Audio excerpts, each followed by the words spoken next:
Okay, we're going to get started. My name is Stephanie Buchanan. I am one of the investor relationship managers here at United Way of Racine County. Today we are joined by Adam Brostowitz from Bethany Apartments. He is a family advocate there. So thank you, Adam, for joining us and letting our community know more about what you guys have going on there. Yeah, thanks for having us on. So if you could just start by telling us a little bit about Bethany. Sure. Bethany Apartments is transitional housing. We kind of describe it as a second step after shelter. And we serve survivors of domestic abuse and their children by providing different resources as needed. And our goal is basically to provide an apartment and a place for them to live, heal, and grow, and make sure that it's somewhere they feel supported, safe, and overall just secure for them. Yeah. Can you give us or can you tell us your mission statement? Sure. So that's pretty much our mission statement. Okay. I can read it off our. No, that's okay. It's our goal is basically just, we believe everyone should be able to feel safe, feel empowered, and just be free of violence in general. And so trying to combat domestic abuse with what we're doing with our residents here, and making sure that they, again, feel supported and safe where they're at. Yeah. How long has Bethany Apartments been a partner of United Way? From what I know, over 15 years, been working together with United Way. And overall, Bethany Apartments has been an organization for over 30 years, which we're very proud of, obviously, just to be able to survive in this area of what we do, and obviously be able to partner with United Way and keep things like that going. It's been really helpful, we feel, for the community overall and everything. I'm sure everybody's every client that you have is different, but can you give us just a general of maybe a day in a client, how their day would go?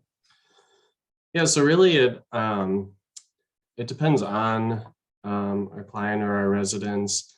We are fortunate that a lot of them are working right now, which is good for them and good overall. So some of them, it's just a secure place for them to come home and feel safe at night after their job. And if they need something from us, they have staff to connect with and get resources from. But overall, if they're not working, or if they're here during the day, I'm here usually during the day, and I'm as an advocate, as the family advocate, I'm helping get resources or connections with places in the community if they need something, or even just walking them through something if needed. But overall, it's really geared person to person.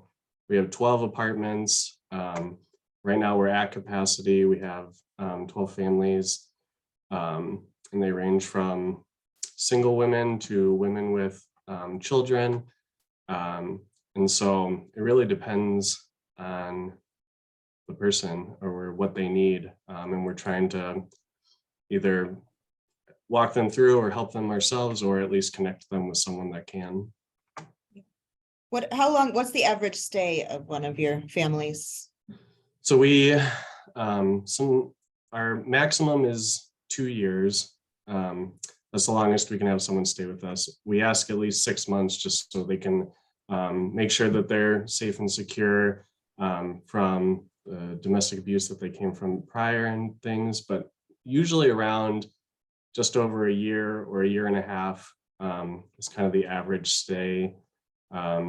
Every 6 months, we kind of have like a goal of where they should be at for transitioning next. So, they first get here, and we're making sure that they feel comfortable here, that they're getting what they need, that they are connected with who they need to be connected with and feel safe. And then kind of going from there. So after about 6 months to a year, if they're comfortable, we'll start looking for next steps, whatever that might be, finding a place on their own or a different program or something like that. So we would say, yeah, our average stay is about a year, a little over a year and a half overall, which is kind of what we're aiming for. So that's good.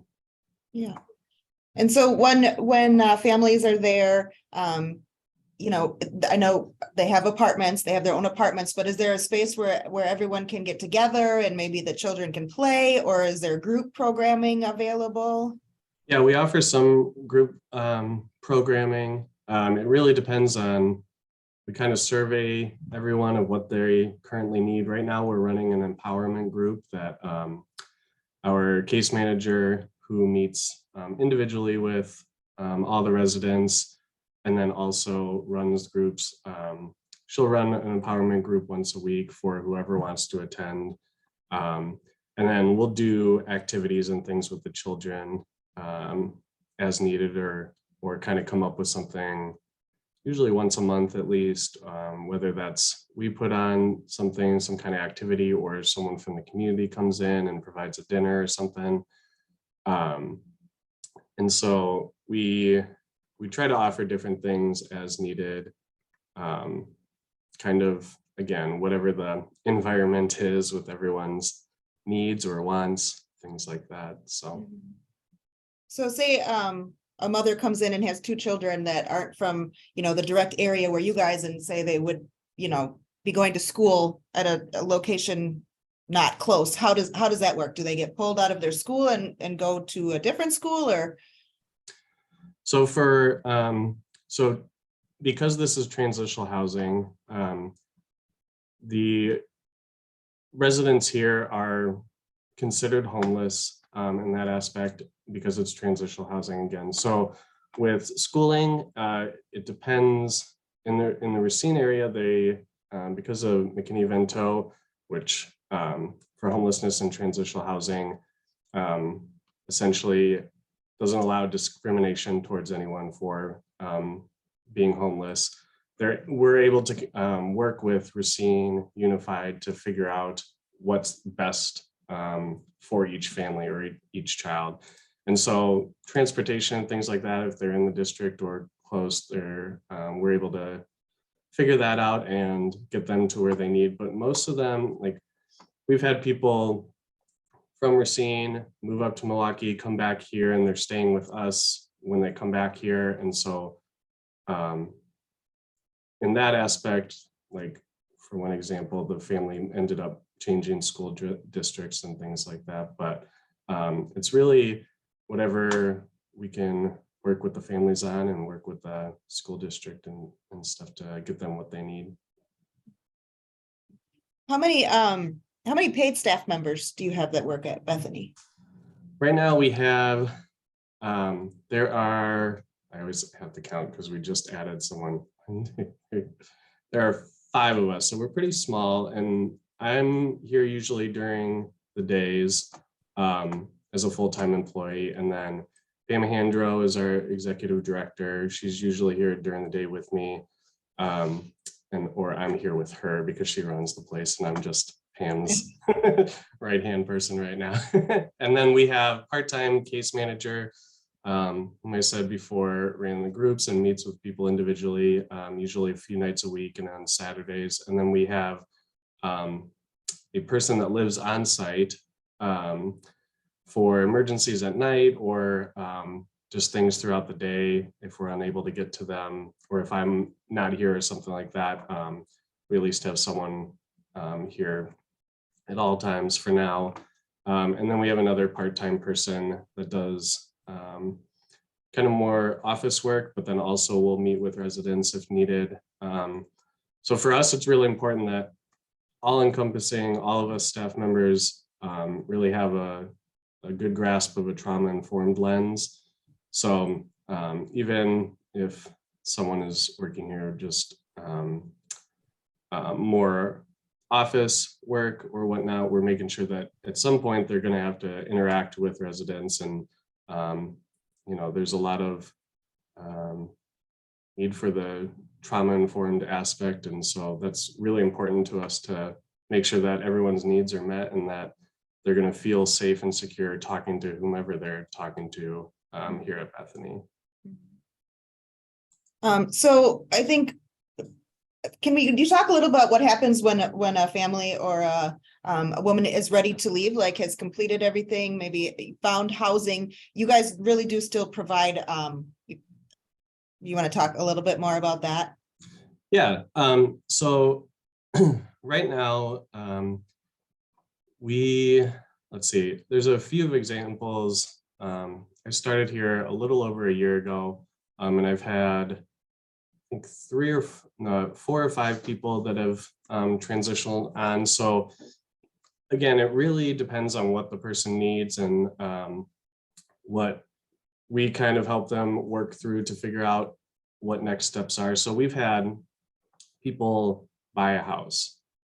They were able to, they had a savings account a little bit prior to coming here. They had built their savings account while they worked over a year and a half. They were able to purchase a house. It was an amazing success story that we loved. We've had people get housing vouchers and be able to find a house or an apartment afterwards. We've had people go on to different programming for other needs, whether it was a mental health concern that they really wanted to continue working on more than what we necessarily provide on a regular basis, things like that. So again, it's really whatever that person needs. Part of my job and just all of our jobs is just to work with them and figure out a real practical, safe step for them to make sure that, 1, they're getting what they need, and 2, they're not going back into an environment they were in before or continuing an unhealthy cycle from before they came here.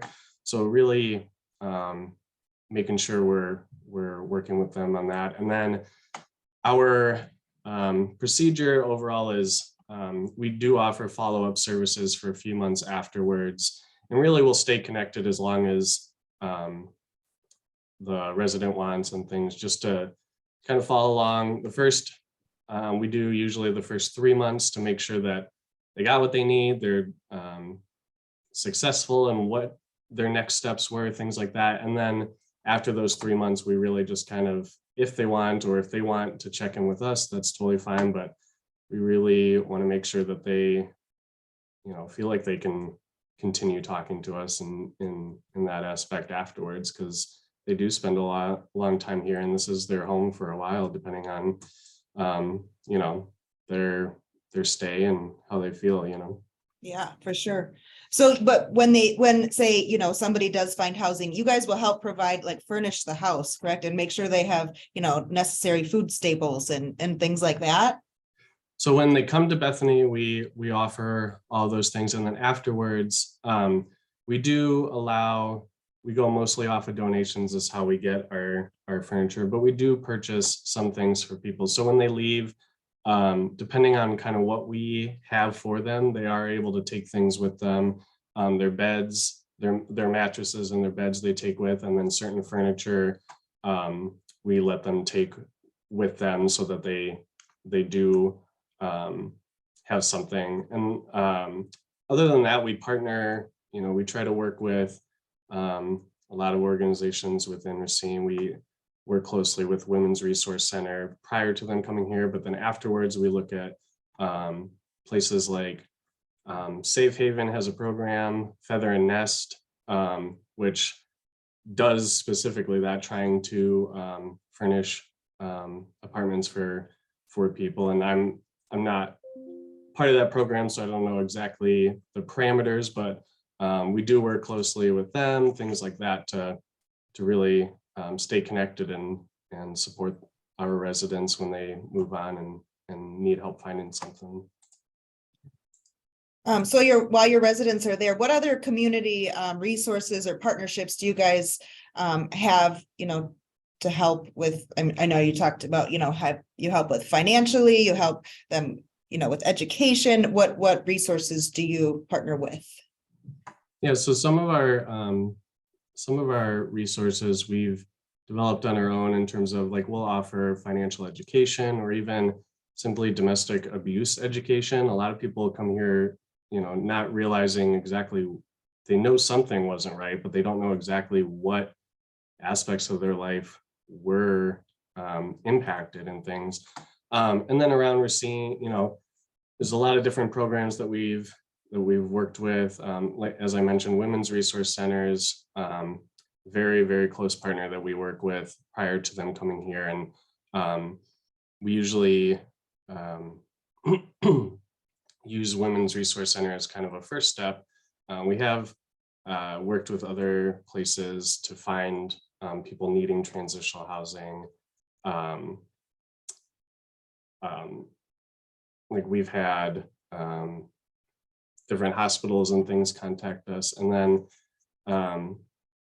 in general, we'll try to connect if needed. We'll try to connect our residents with places like legal action, other things, depending on the needs. And really it's a lot of, staff brainstorming to see, to know who we know and things to really connect them to where they need to go. So do you get most of your residents coming in through referrals of Women's Resource Center, or do people just show up at times? Like how? Sure. So we have an application process, and just because of how quickly we're at capacity, we have 12 apartments, and it could stay completely full for 6 months to a year, depending on when people come in. So right now, because of how close we work with Women's Resource Center, that's kind of who we've been since the people we serve are very closely related, especially in Racine County. Right now, we're basically working with Women's Resource Center as a second step and who we are taking applications from. Unfortunately, we see a high need. I have emails and calls, just as many organizations in Racine. I have emails and calls all the time, daily, weekly, looking for somewhere like this. And unfortunately, we can't take any others. So we've kind of had to filter ourselves just down to, maybe one location or an easy connection with Women's Resource Center or whatnot to be able to get our next people in here when it's time. Yeah. So I know you are a partner of United Way, but where else do you get your funding from? Major source of our funding is Office of Violence Against Women, and then other various grants throughout Racine County or federal grants. I'm not the grant funding person. Pam is the expert on that. If anyone knows Pam Andro, she's the monster at that. So I'm trying to think specifically, and of course I have it written down somewhere, and then I'm not, that's okay. Yeah, I'm going blank when I'm asked that, of course, but we do have various grants throughout the community, and then federal grants too. Yeah. So how can or how does your organization impact the community as a whole, do you think? Not just on your participants, but the whole community? So I think, because of the nature of who we're serving and whatnot, we have this weird in-between of confidentiality, which a lot of the organizations have, but also, when people are coming here or somewhere like Women's Resource Center, there's an aspect of they don't want people to know that they're here in terms of, maybe not embarrassment, but safety concerns. And so once we have our 12 apartments full, there's not a bigger, broader aspect that we're helping besides, maybe awareness on social media and things like that. So the impact on the community that we see as a big impact for a smaller population, but only serving a smaller population, because the population that needs to be served, that's here is bigger than people know or realize. And we're very limited with our few apartments or whatnot. So again, the impact for our residents is huge in their eyes, which is huge for us. And if that makes sense. Yeah. And so it's kind of that weird in between of it's a smaller population where we're helping, but it's a big impact on their lives in our eyes. Yeah. And, I know people sometimes have some sort of in their mind who is affected by domestic violence, but obviously that can be anyone in any walk of life that we have. So I can see how, what you do is very, very important to the residents, but also to the community to, try and help people out. That's what we're supposed to do. So I forgot to mention, if anybody has any questions, please put them in the chat. But then we also want to talk about how people can get involved with your organization. Yeah. So we do like to have volunteers. We want to show people, what we're doing, but also if people are willing to help, we would love to have that help. The thing that we fall into is kind of because of our residents and some of them with privacy and things like that. We say instead of like an individual basis, if someone has a group of 3, 4, 5, 10 people that want to come on a day or a few hours on a Saturday or an afternoon during the week or something, if they want to contact me by calling our office or emailing me at mail@bethany-apartments.org, we can set up, some volunteer hours to help us organize, clean. We do accept donations on our website. We have like a wish list. We have an Amazon wish list and just a list of needs that we have. And then a big aspect is we are looking for board members right now. And I think a lot of organizations are going through that, but especially, younger or more diverse populations to serve on our board. So we have representation serving, the wide range of representation that our residents have and are included. So we are looking for board members. We do ask for volunteers, and then again, donations. Certain things we have listed again on our website. Some things, if you do call, please don't be offended if I say we're not taking that. Sometimes people have great things, but we just don't have the need for it and whatnot. So, but don't hesitate to call if you want to volunteer or donate something. It would be greatly appreciated. Yeah. Okay, does anybody have any questions?